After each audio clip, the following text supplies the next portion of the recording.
Orasyon sa pagtunaw ng sumpa ng matandang dugo o lahi. O Diyos na makapangyarihan sa lahat, linisin mo ang aking lahi at ang dugong dumadaloy sa amin.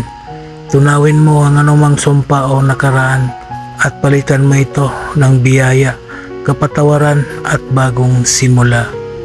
Bigkasin lamang ang mga orasyon na sumusunod ng 3 beses at iihip sa isang basong tubig at inumin. Di kaya iihip mo sa iyong dibdib.